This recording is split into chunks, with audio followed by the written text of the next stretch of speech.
Smash TV is a classic, and one of my all-time favorite arcade games. From the game show setting, the twitch-based shooting, the relentless difficulty, and the smooth dual-stick controls of the arcade, all lend itself to create one of the best quarter munchers ever made.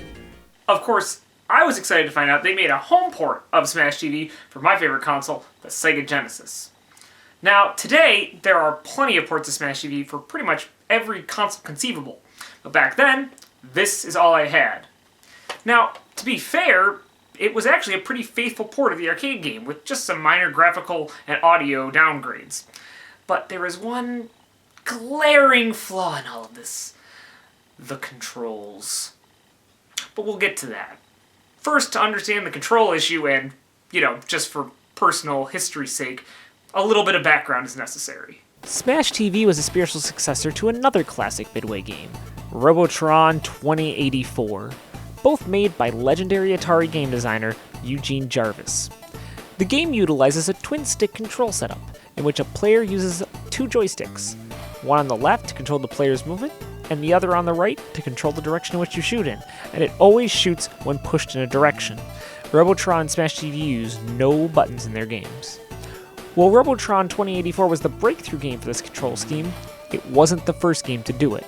That belongs to Gunfight, released in 1975 by Taito in Japan, and, interestingly enough, was later published in America by Midway Games, the same people who would go on to publish Smash TV and Robotron 2084. Now, the control scheme was really hard to replicate up until the creation of the DualShock for the PlayStation 1, which with its two analog sticks made replicating twin-stick shooters very easy. Now, the SNES controller was a little bit better than the Sega controller, as it could use the four face buttons here to replicate a second joystick, although it really wasn't that great. But it was definitely better than the garbage control scheme that we on the Sega Genesis had to deal with. So, here is how the controls for the Sega version work. Movement is still on the D-pad as normal. However, shooting is very different. The A button fires in the direction you are facing. Simple enough. The B button shoots in the opposite direction of where you are facing. Simple enough. And the C button locks your gun to the direction you are facing at that exact moment and will stay in that direction until you let go of the button. Now, as you may guess, this control scheme makes the game fucking impossible to play. And no, I know there are some people that can totally do it. I can't. I don't like it. Not a good idea. The game is brutally difficult on its own. It doesn't need any fucking help from this control scheme. However, the developers knew the control scheme was kinda shitty, so they did have an alternative option.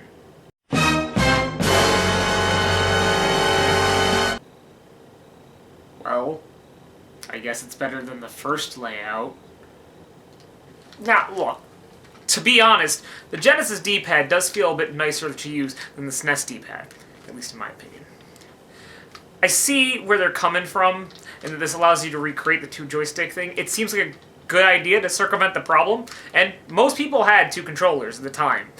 But the glaring issue is it's just cumbersome and awkward to use. Try as I might, this never feels comfortable to me in any way, shape, or form. And it's not like you can hold them a different way. That just disorients everything, so now left is up and this, that, and the other thing. It just doesn't work. I get it. It was a good attempt. It doesn't work. However, I'm older now. I have money. And I have a better solution than even this. Boys and girls, I'd like to introduce you to the Sega Power Sticks. These were the answer to the NES Advantage for the Sega Genesis.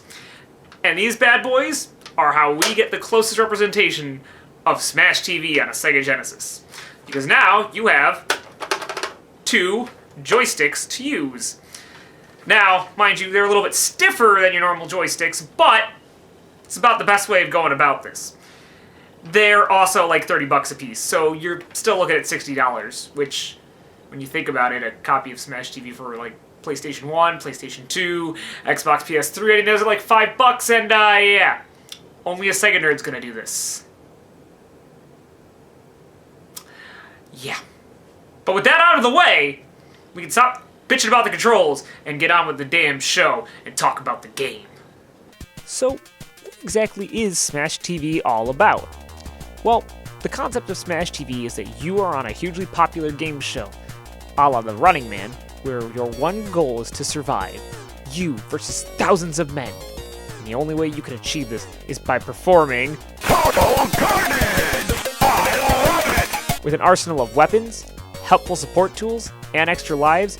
Your chances were slim, but it wasn't impossible. If you had the reflexes, the speed, and just a little bit of luck, you might make it to the end of the show, where you could receive Big money! Big prizes! I love it! The basic game is simple. Move from room to room, clear everything that moves in that room, and move to the next room. There's only 3 stages of this, and each ends with a boss. Mutoid Man, Scarface, and Cobras. These 3 giants were what kept you from all your fabulous prizes like a car, VCRs, toasters, and a copy of the Smash TV home game? How does that even work? That's right, Gunstar. It's the Smash TV home game. I'm so glad my dad got this for me. I mean, kind of sad he died when he went back to Knights of Champions, but at least he left me a board game. The instructions, read them for me. This Smash TV home game comes with the following materials so you can relive all the fun of the show. 2 helmets. Get that off me. 2 guns. There you go. Okay. Blood packets. Oh. Okay. Yeah. Some prizes for the victor. Toaster. Meat. Etc. This. Okay. How do we exactly play the home game? All you need to do is be the first one to shoot your opponent to win. This game sounds really dumb. I want that fucking toaster! Okay, so maybe by today's standards, the prices don't justify the means, but you also racked up cold hard cash, so it wasn't all bad. To keep things simple, the game still plays well, even if it runs a bit slower than its arcade counterpart. Everything else here is pretty well represented, though some of the flash graphically has been toned down. Otherwise, it's pretty faithful to the original game. While the gameplay is simple and brilliant, the game's style and tone are what keep it interesting. From the completely accurate 90s game show host, to the over-the-top gore, to the random messages as you move into each room. Wait, the fuck is the Pleasure Dome? I need to see the Pleasure Dome. Like, the Pleasure Dome could be anything! Ah, yes. The infamous Pleasure Dome. You see, some rooms in the game are prize rooms, where you can go and just collect a whole shit ton of prizes, though you're going to meet quite a bit of resistance after your supermarket sweep of collecting toasters. However, the Pleasure Dome is on a whole other level. See, throughout the game, at least in the arcade version, it would tell you to collect keys. Now, in the home versions, they don't tell you to do this, but there's still keys present, and you still need to collect them. Also, you do get cryptic hints about the Pleasure Dome, although again, you really only see this in the arcade version, not in the home ports. By collecting enough of these keys throughout the game, when you defeat the Twin Cobras boss at the end of Stage 3, you'll get a chance to enter the fabled Pleasure Dome. What you get is another prize room. Filled with ladies! That's right, grab as many as you can. It's a goddamn jamboree. So many ladies you'll wonder how you're gonna get them home afterwards. Really, how are you gonna get all these ladies home afterwards? Now the fun part about the Pleasure Dome is that, in actuality, the room was never supposed to exist. See, the creators just teased it in the game without actually putting it in the game because they never expected players to actually beat Smash TV. Within a few weeks' time, they found out people could beat Smash TV as multiple arcade owners called asking, what the heck was the Pleasure Dome and how does the player get to it? So, eventually, in the next revision of the game, version 1.1, the room was added. and this is the version that all of the home ports are based off of. However, we aren't done just yet. No, you see, you have a much greater task ahead of you, since you dared to enter the Pleasure Dome. Now, if you don't end up at the Pleasure Dome, the game ends normally after beating the Snake Boss.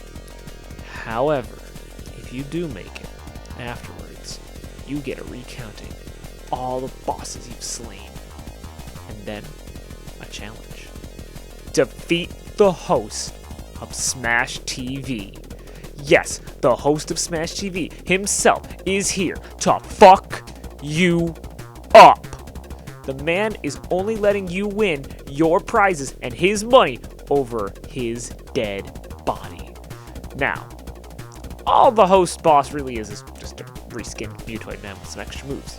But he will push your reflexes and skills to the absolute farthest reaches of your capabilities. Beat him, and you are a true champion. And that's Super Smash TV for the Sega Genesis. While the port may not really have any good reason to exist nowadays, back then, it was nice just to be able to play it at home, even if it cost a lot of money to actually have a viable control scheme. Now, unlike the Sega Genesis version, the Super NES version does have something exclusive to it that would make it a little bit worth your while to at least track this version down.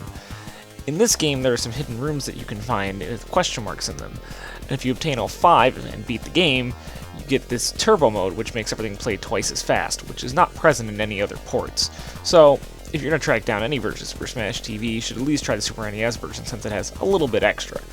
But, if you just take Smash TV as its own game, it's still one of the best arcade-style games ever made. And it's still really fun to play today. Especially if you can grab a buddy, so the two of you can compete for big money, big prizes, because you know what? I love it. I'd buy that for $1.